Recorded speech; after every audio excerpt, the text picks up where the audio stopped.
Hey guys, it's Sonara. In my last video, I explained the basics in setting up nodes and workers to start making money. In this video, I'm going to explain what to do with all the resources your workers gather, the resources you gather yourself, what Imperial Alchemy and Cooking is, go in depth with crates, explain the usefulness of alchemy stones, and further explain the reason for active gathering. First, I'd like to go more in depth with why active gathering is very important to keeping up a more constant flow of income. Over at Pilgrim's Haven, you mine everything and get rough stone.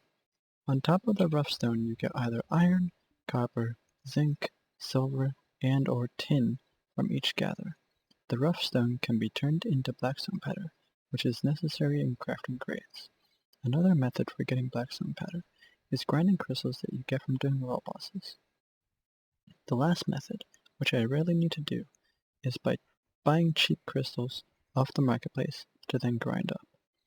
The ores are just extra resources to be dumped into trash and money crates down the line. The place that I choose to have workers make blackstone powder from rough stone is at Kepler, using one of the houses called a refinery, which is located over here.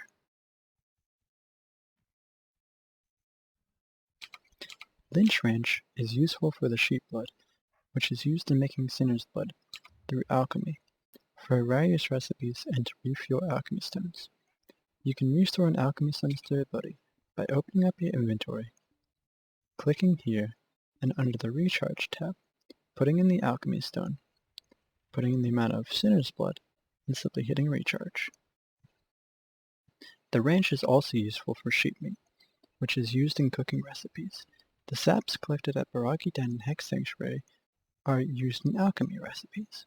This was explained briefly in the last video as well, and I will be going more in depth on what to do with the products later in the video.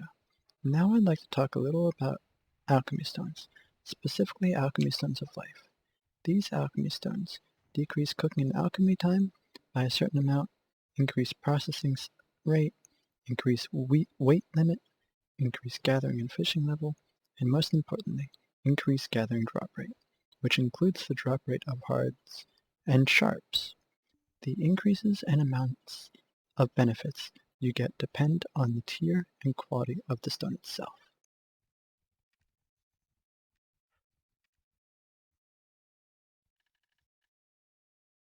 For example, as you can see here, a green polished lifestone decreases cooking and alchemy time by 0.9 seconds, increase processing rate by 9%, and increase weight by 45. The benefits stop there.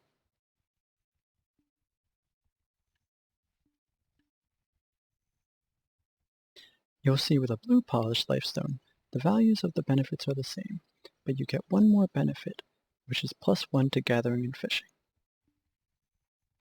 The higher tier, imperfect, rough, polished, sturdy, sharp, resplendent, etc. The higher values for the benefits it gives increases. The higher quality, white, green, blue, yellow, the more benefits it gives. Next, I'd like to talk about what to do with the products you make from cooking and alchemy, as it may not be so obvious. When you're done crafting all your products, you're going to want to package them through Imperial Alchemy and Imperial Cuisine packaging. This can be accessed in the Processing tab by hitting L here and here. These packages are very heavy, so excess packages not being sold immediately, need to be stored in a warehouse. To sell the packages, direct yourself to an Imperial Crafting Delivery NPC, which can be located in either Olvia, Hydel City, Calvin City, or Valencia City. A couple things to note about these packages are, you cannot sell them if you are overweight. The maximum amount you can sell per day is equal to 1/2 of your total contribution points. Alchemy and Cuisine packages share the same limit. All the packages sell for 250% of the written value on the package, but there's a catch. Sometimes, when you go to sell a sorted package, it will not be available to sell. You can check availability of each package by navigating to the left-hand side of the Imperial Crafting Delivery menu and scrolling until you find your package.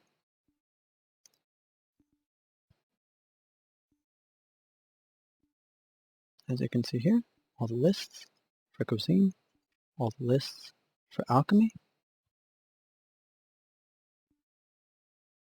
and from here, if your package says Imperial Delivery Complete, that simply means you have to go to a different city. Swap channels or wait until the Imperial Delivery timer resets. The Something Lovely website has a reset timer for this on the bottom left of the site. Link will be included in the description below. If not, you're good to go. Now for example, here there's remaining 34, remaining 18, remaining 27. These all can be sold right now. But here, these actually, which is rare, can be sold as well. Now, let's see if I can find an example. It seems that they were all reset recently, so I will go and show an example myself of selling some Imperial alchemy packages.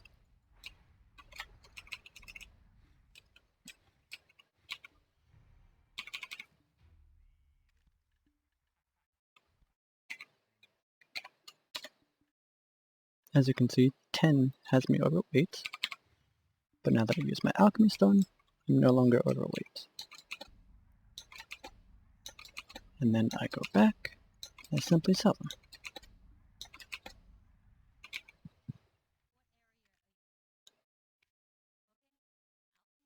And take note, 27 remaining, when I sell my 10, goes down to 17, and my daily quantity decreases.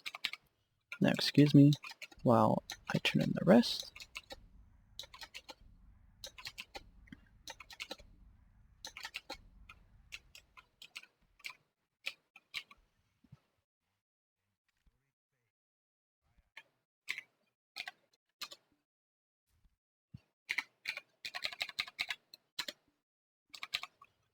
And as you can see, the process doesn't take too long once you get everything set.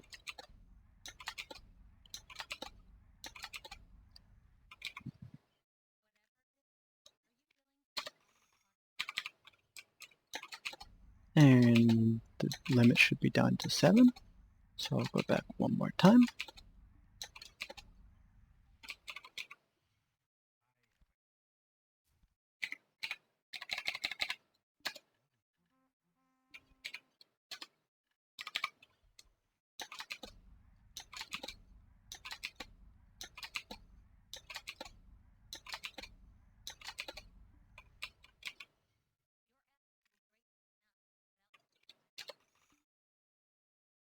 And now, Imperial Delivery complete.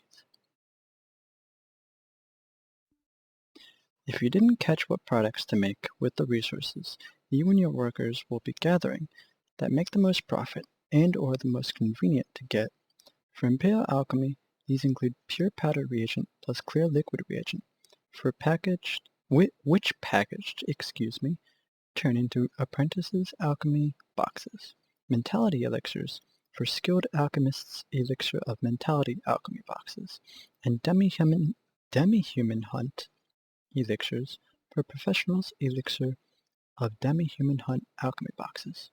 For Imperial Cooking, these include boiled eggs, for apprentices boiled egg cooking boxes, meat stew, for skilled cooks meat stew cooking boxes, meat pie, for professionals meat pie cooking boxes, omelets, for professionals omelet cooking boxes, and lastly, honey wine, for artisans honey wine cooking boxes. A link to the BD database will be included in the description below, which you can get a list of all the recipes there.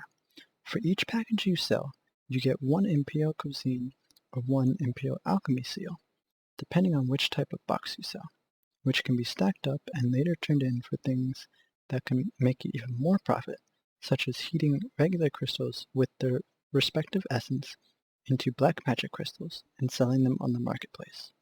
Next, I'd like to talk about what to do with your ore and timber. For each timber, you're going to want to process them into planks, and then process the planks into plywood.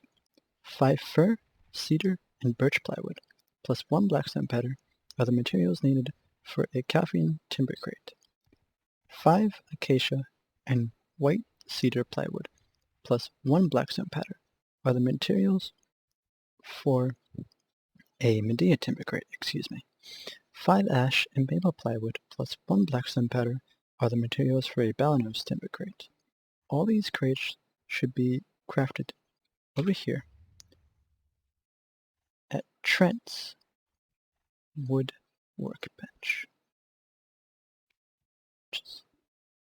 Excuse me, which is right here. For trash crates, you simply want to craft the crates at Trent's mineral workbench here.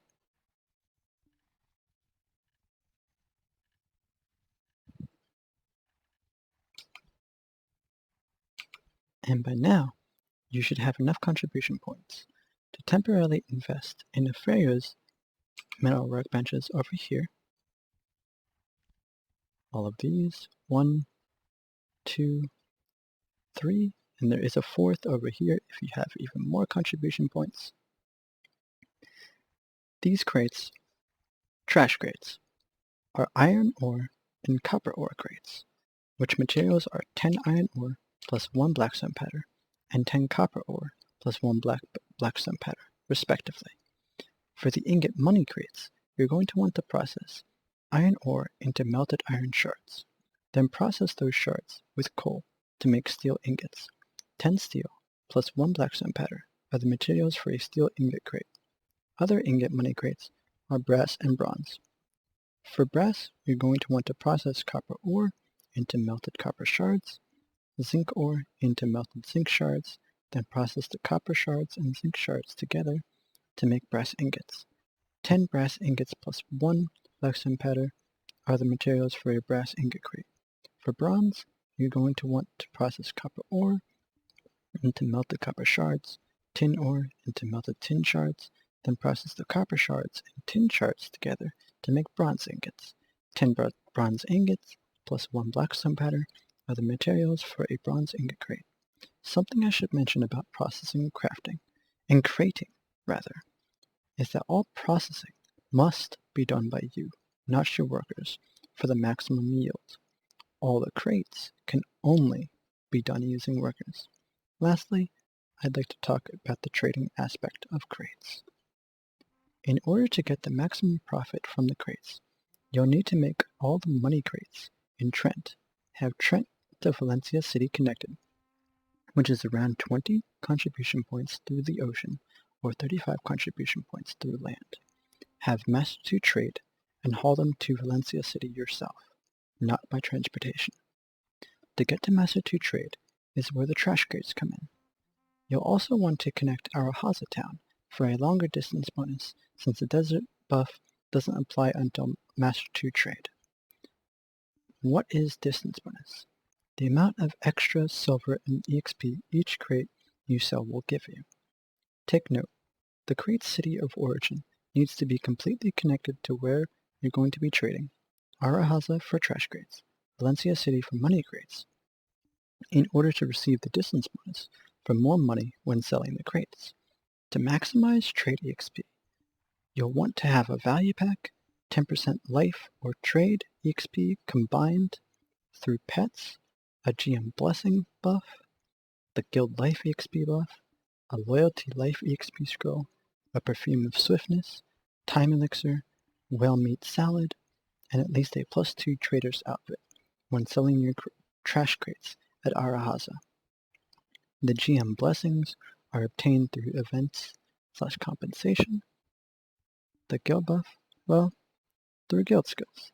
So, beg your guildmaster to get this buff if you want to be a trader.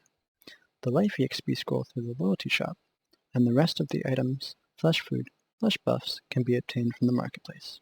When selling trash crates, you want to bargain, but don't need to bother with limited sale of the crates, as you won't get that much silver to begin with, hence the name trash crates.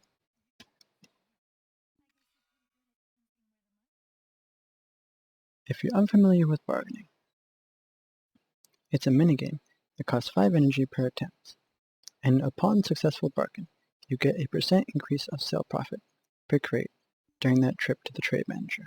Now, normally, you would have your items to sell over here, and the option to bargain in the middle.